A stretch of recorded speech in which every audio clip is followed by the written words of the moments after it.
Olá, queridos amigos, queridas amigas, participantes do 23º Congresso da CEPA.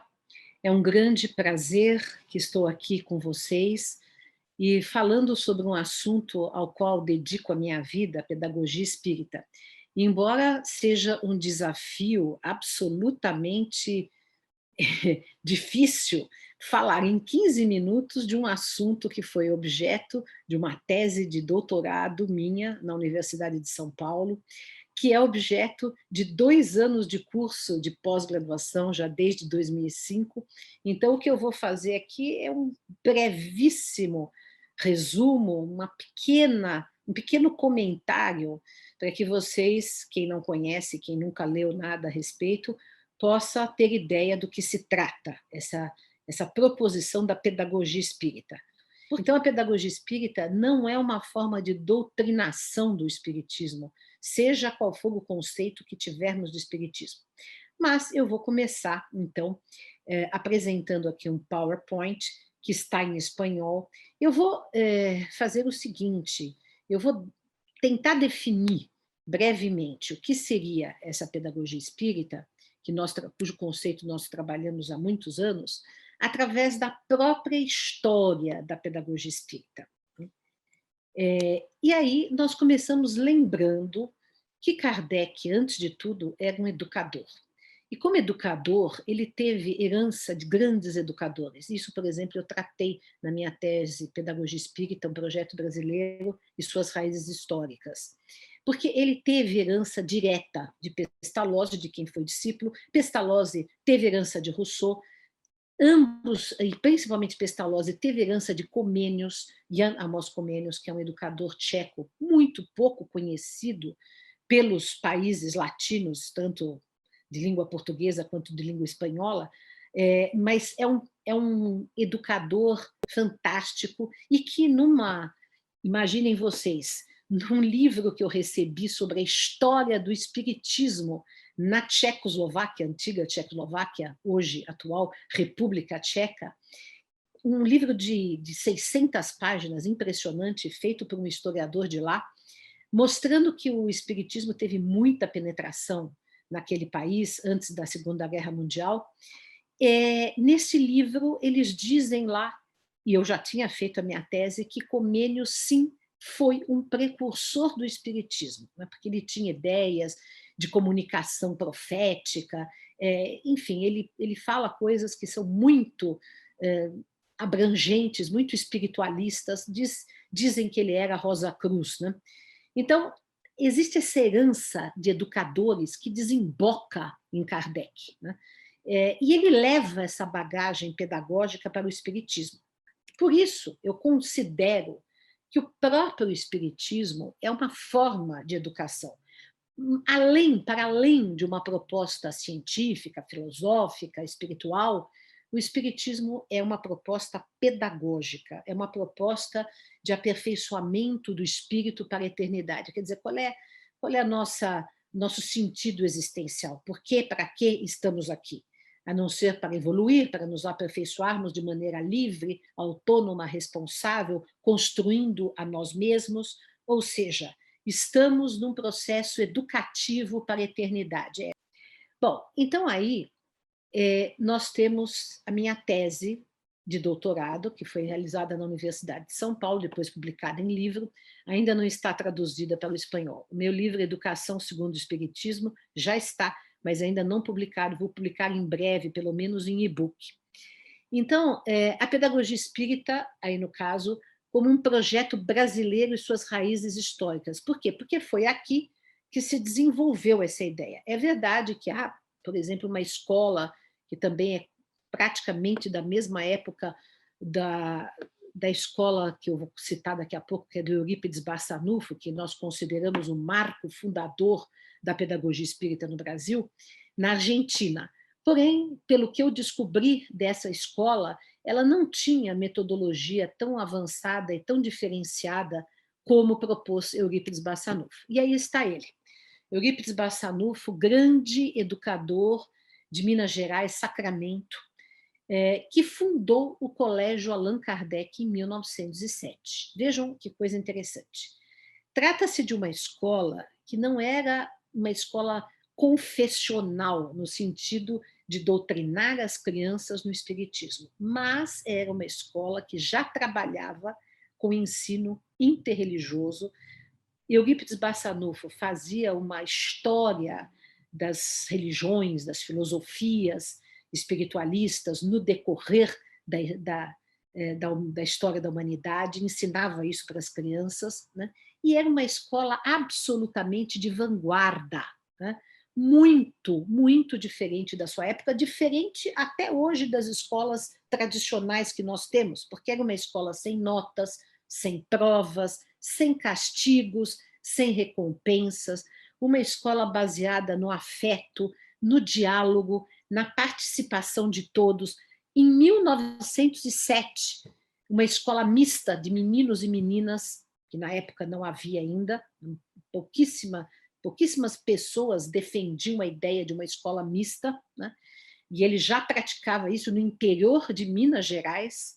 Então, nós temos aí o marco fundador da pedagogia espírita, uma pedagogia plural, interreligiosa, interdisciplinar, ativa, baseada no amor entre educador e educando, e uma educação inclusiva. Vejam, 1907, nós estamos há poucos anos aqui no Brasil da abolição da escravatura. E como vocês sabem, não houve no Brasil um projeto de integração dos povos negros, que até hoje não houve, né?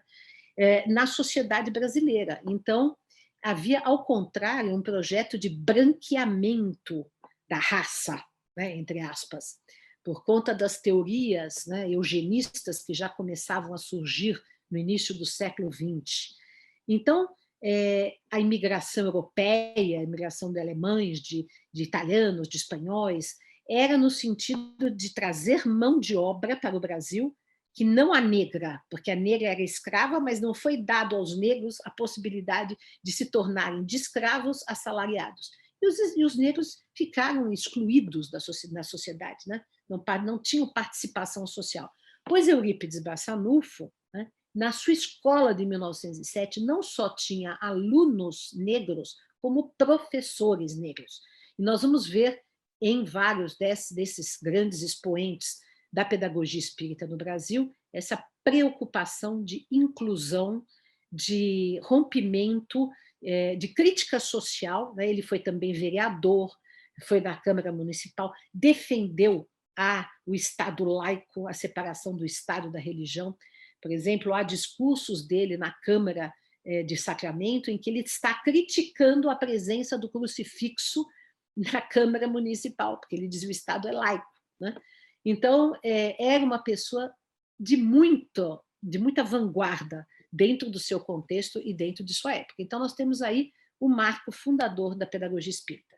Durante o século XX, temos várias pessoas que desenvolveram ideias e trabalharam pela proposta de uma pedagogia espírita, através de artigos, de livros, de congressos, de experiências práticas, né?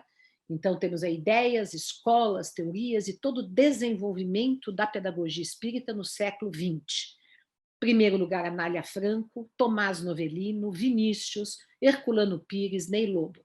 Vou falar um pouco sobre cada um deles. Então, nós temos aqui, por exemplo, Anália Franco, que é uma pessoa de extrema vanguarda também, abolicionista. Ela começou acolhendo crianças, né, que eram enxotadas, despejadas para fora das fazendas, né, que eram crianças negras, e depois fundou mais de 100 escolas para crianças pequenas no estado de São Paulo. Eram escolas ecumênicas, interraciais, também com alunos e professores negros, e ela era uma pessoa feminista, porque ela começou a profissionalizar as mulheres que, na época, não trabalhavam, não iam à escola, e era espírita, né, kardecista. Então, vejam aí espíritas na vanguarda da política, da sociedade, da inclusão e da educação. Temos aí Tomás Novellino, né, que é uma pessoa que foi discípulo da Anália e do Eurípides, estudou com os dois. E ele fez em Franca, interior do estado de São Paulo, 3 escolas, Fundação Pestalozzi, onde ele procurou levar algumas das ideias, tanto de Anália quanto de Eurípides, chegando a ter 3.000 alunos estudando gratuitamente em suas escolas. O Vinícius Pedro de Camargo escreveu alguns livros muito interessantes, né, em que ele defende a ideia de que tanto o cristianismo como o espiritismo, na verdade, são projetos educativos e não salvacionistas, né? E fundou, junto com outros companheiros em São Paulo, o Instituto de Educação Espírita, que depois, infelizmente, foi fechado. E ele tem essa frase que eu acho maravilhosa, que educar é extrair de dentro e não assimilar de fora, bem socrática. Ney Lobo, que foi um outro grande educador brasileiro, este do Paraná, Curitiba, e ele dirigiu o Instituto Lins de Vasconcelos, uma escola espírita, onde ele criou uma cidade mirim, uma cidade infantil, escreveu depois 5 livros, Filosofia da Educação Espírita, e nesse livro ele teorizou aquilo que ele tinha experimentado nas escolas.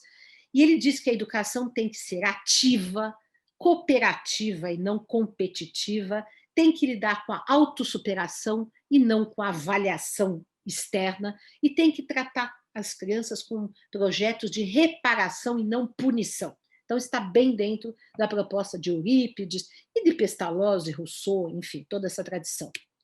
Aí vocês têm algumas fotos da antiga cidade mirim. E temos, finalmente, José Herculano Pires, que foi o criador do termo pedagogia espírita.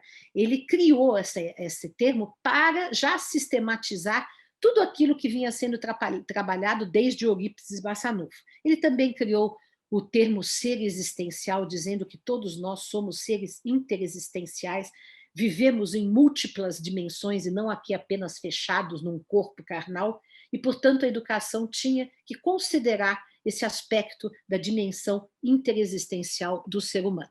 Ele fundou uma revista de educação espírita, que infelizmente só teve 6 números, porque o movimento espírita brasileiro não apoiou, e ele era uma pessoa muito comprometida com a transformação da sociedade. Aí entramos nós nessa história, né?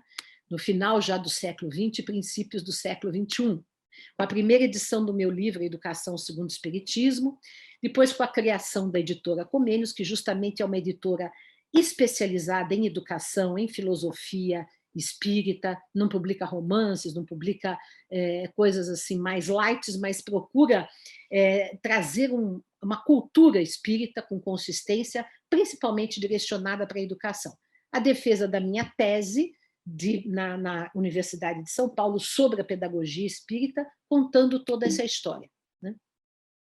E depois, a criação da Associação Brasileira de Pedagogia Espírita, em 2004, que nós temos um projeto de pós-graduação, já estamos na 17ª turma atualmente, que 2 anos de pós-graduação para a gente estudar, fazer uma releitura científica, filosófica, social da proposta espírita, entendendo o espiritismo como uma proposta pedagógica e trazendo todas essas experiências educacionais e também todas as experiências alternativas de educação. Porque a pedagogia espírita é uma proposta que é irmanada com as pedagogias progressistas, que rompem com o ensino tradicional. Por exemplo, a montessoriana, a de Paulo Freire, a Waldorf, enfim, as pedagogias que são não alinhadas à pedagogia tradicional. Bom, esse curso de pós-graduação tem tido grande impacto existencial em todas as pessoas que têm feito o curso. Também nós promovemos inúmeros congressos brasileiros de pedagogia espírita, e depois começamos a promover congressos internacionais de educação e espiritualidade. Fundamos, entre 2012, uma inauguração do Espaço Pampédia, que depois lá começou a ser gestado, concebido e pensado a ideia da Universidade de Pampédia. O nosso último congresso foi em 2014, 5º Congresso Brasileiro de Pedagogia Espírita, 2º Congresso Internacional de Educação, Espiritualidade e Transformação Social. tiveram presentes mais de 30 palestrantes do Brasil, da África, dos Estados Unidos, da Europa e da América Latina. Foi uma coisa muito bonita. E aí, em 2015, nasce a ideia da Universidade Livre Pampédia, que une educação, espiritualidade, ação social. Trata-se de ensinar tudo a todos para transformar o mundo, inspirados nesse grande educador Jan Amos Comenius, que viveu no século XVII, é um educador tcheco, pacifista, que propunha já o diálogo ecumênico e entendia que nós devíamos fazer um projeto de ensino para todos, para toda a humanidade. Ele era muito à frente do seu tempo. Aí nós temos um livro que publicamos dele pela primeira vez no Brasil, a Pampédia. A Universidade de Pampédia tem cursos, pós-graduação, projetos experimentais, congressos, eventos, publicação de livros. Então, como que nós podemos resumir a proposta da pedagogia espírita? É um resgate, uma recuperação, uma releitura do espiritismo como ciência, como filosofia e como um projeto cultural que tem que ter impacto na sociedade. Segundo, é uma leitura progressiva e progressista do espiritismo. Por que progressiva? Porque entendendo que o espiritismo progride. E por que progressista? Entendendo que o espiritismo é progressista, é aberto, é emancipatório, é livre. Caráter não proselitista, ou seja, trata-se de uma proposta de ensino plural e interreligioso, porque nós temos também que estudar as tradições espirituais e filosóficas todas do mundo. É uma educação de vanguarda, desde Eurípides a Pampédia, e também trabalha com a interdisciplinaridade. E, portanto, a ideia de resgatar a espiritualidade na educação de forma não proselitista. E assim passaram-se rapidamente, mais até de 15 minutos. Eu agradeço a oportunidade e estarei à disposição para quaisquer dúvidas. Um grande abraço.